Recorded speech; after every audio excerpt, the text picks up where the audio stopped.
All right, I'm not going to bury the lead. The problem with Wardley Mapping and other frameworks like it is that they're too big.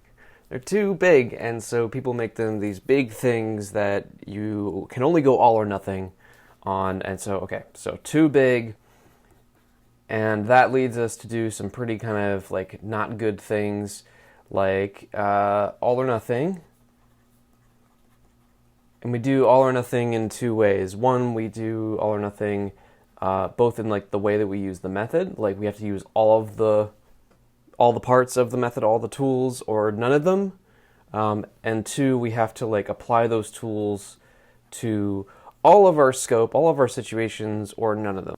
So what I just want to make really clear today is that neither of these things are true. Like you do not have to use all of the method or none of the method. You do not have to apply the method to all of your situation. You can do it on small parts at a time. And here's how. So first of all, from the standpoint of the method, Wardley mapping, the way my brain works about it is basically, hey, so first of all, who are our users? What do they need? And then what are the capabilities? What's required? What are the prerequisites to meet these needs? And some people are pretty particular about definitions of capabilities. I'm not being particular, just to be clear. I'm like technologies, activities, practices, data, whatever, I don't care. Those are all those parts that come together to meet those needs. So, and then I ask, what are the relationships between those parts? So these three kinds of things have relationships.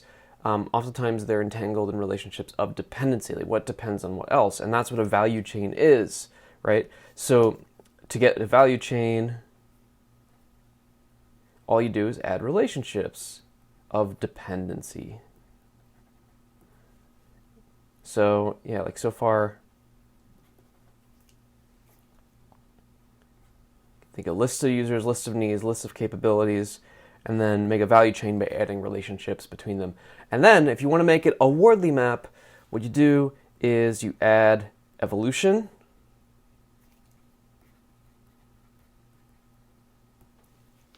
All right, and you get your map, and everything's great, and you get something that kind of looks like this, right? You've got your, or like a drill like this, where it's like, hey, just a horizontal axis with 4 parts, and you got your user, and you got your needs, and you got your system, and it's all like great, yeah, something like that. Beautiful, perfect. All right, you got your Wardley map. I'm gonna say that like most people get stuck before they even get to this point. And if you really want to look at the full breadth of what's possible in Wardley mapping, like beyond that, you've got doctrine, climate patterns, and you've got the leadership gameplays, which each of these are like tables upon tables of just information, all sorts of things to try. So people look at this and they go, it's all or nothing. I either have to make all of a Wardley map and then do all of doctrine, all of climate, all of leadership, or I can't do Wardley mapping. So they get stuck right away. And this is not the way it has to be. So here's what I'm going to say we could do instead. Can you make lists? Can you make lists of users? Like not even lists of users' needs, capabilities, like just lists of users. Can you do that? Until you can do that consistently, like every meeting that you attend, you can make a list of the users in play. Leave that meeting knowing who they are. And maybe you hold the space in the conversation to make sure that everyone else is like with you on that. Like, hey, who are the users here? Who are we trying to serve? Who's getting value from the situation? Until you do that consistently with every meeting that you're in, don't worry about the rest of the practice. Wardley mapping isn't going to help you if you can't do that consistently. So once you get users down, then like you can start talking about their needs. Okay, so that now like make lists of users and needs. Cool. Who are the users? Who's getting value, right? And what do they need from us? Okay. If I can leave every meeting with a clear idea of what the answers to those questions are every single time, then we're good. And so you see how this like kind of progressively builds. Okay, and then you can start talking about like, okay, what are the capabilities that are conspicuous to this conversation that we need to talk about in order to meet these needs? Make more lists. And then like eventually like, yay, we've gotten so good at making lists of users' needs and capabilities. Let's add relationships into the picture and let's draw value chains, right? And you can do that, and it's great. Okay, but like, notice we haven't made a Wardley map yet we're building up incremental ability. Like, you don't need to make a Wardley map to get all the value out of having discussions around agreement of who the users are, to have discussions around agreement for who the needs, what the needs of those users are, etc. So, like, it's not all or nothing, I promise. And this is before we've even done all the, like, the strategic thinking stuff around, like, doctrine, leadership, gameplay, like the climate patterns, all that kind of stuff. Like, yes, there's so much more to learn there, but it's like, if you try to learn those things right off the bat, it's like putting the cart before the horse. Now, I'm not saying that you can't skip ahead. Like, you can't just go straight to a value chain and, like, start the conversation at that point. Like, if you can get people to go with you and, like, stay with you on that, like, go for it. Doesn't matter. It's fine. If it works, it works. What I'm saying is that everyone's getting stuck making Wardley maps when what they really need to be doing is practicing making lists of users and needs, etc. So that's, like, going back, remember what we were talking about. This is one way that we're getting stuck. We're getting stuck on all or nothing with respect to the method of making maps. So now, what I want to do is I want to give us a little taste of thinking about the other way of getting stuck on the all or nothing, which is getting stuck in terms of scope. What I would say is, when it comes to the scope of your organization, there's, like, a huge, like, area of interest here, of potential unintention, of potential ambiguity, of decisions that haven't been made that should have been made, of things that aren't clear.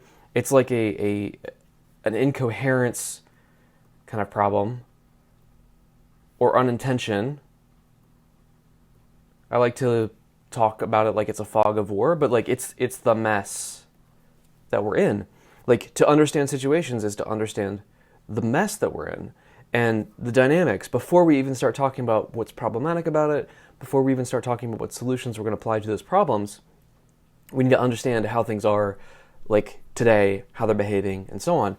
And so what people do is they start, like, with their users, they're like, okay, I'm going to make a list of users, and I'm going to list all the users. I'm going to list user X, user Y, user Z, and before you know it, you have, like, a list of, like, all these users who get value from the system, the whole mess.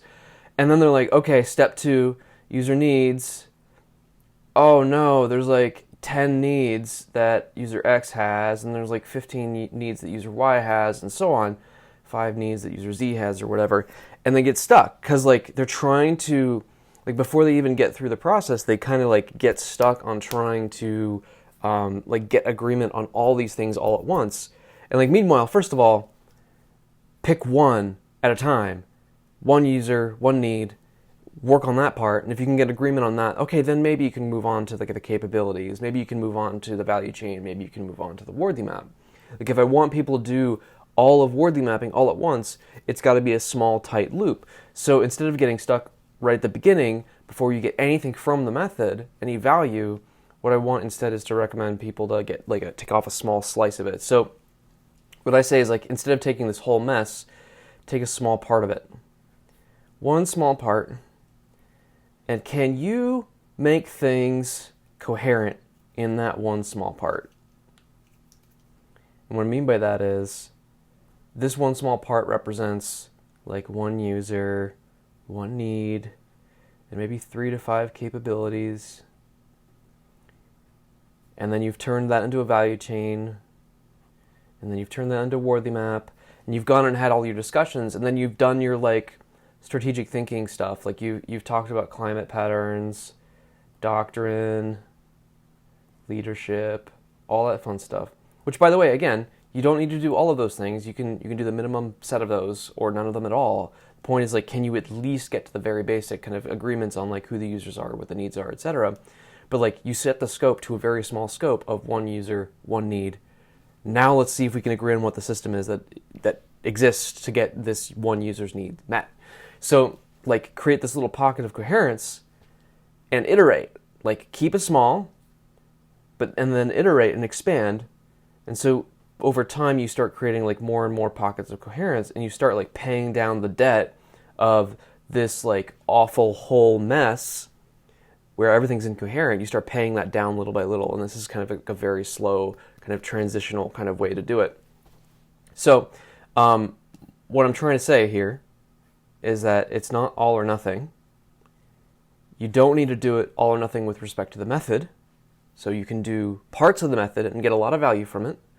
And secondly, you don't need to do all or nothing with respect to the scope. Because if you try to boil the entire ocean, you'll get stuck, you'll get drained, you won't get any value from the method. And so that's going to be very frustrating for you. So what I suggest is keeping things small. And I think the key to all of this is, can we have small conversations, 15 minutes at a time, around small artifacts, small Wardley maps, small value chains, small lists? Can we do that consistently? I'm going to put a link in the description below to an article that I wrote titled, "Nobody Cares About Your Precious Framework." Because the truth is, nobody cares about Wardley mapping, right? They don't care about the tool. What they care about is what it does for them, what value that they get. Does it help them get unstuck? Does it help them understand things that they didn't understand before? Do they feel better when they finally see how things make sense? So what I'm passionate about is taking these big frameworks like Wardley mapping and making them a little more accessible. Let's find the small tools that we can pull out of the Wardley mapping toolkit, try them out, play with them, and then see if we get value from them. And what we end up with is experiences that are disproportionately good uses of time, where people leave energized, they leave excited, they see that they're capable of actually doing this work, and also they're getting the benefits. And it's not like taking a huge amount of effort. It's literally, let's sit down for 15 minutes, have a conversation, and whoa, we can, in 15 minutes we can sit down and do this, and this, and come away with an insight that we didn't have before, and we can do that consistently. Whoa. So if you would like help bringing this kind of experience to your teams, reach out to me. My email is ben@higherthought.com. I love coming in for 90 minutes at a time with folks and sitting down and guiding these conversations, or just giving you the coaching that you need in order to feel confident to do it yourself.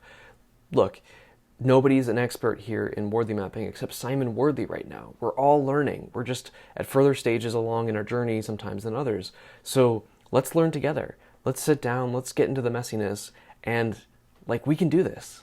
So reach out to me if you need help. And in the meantime, thank you for being here. I appreciate you. Take care and happy mapping.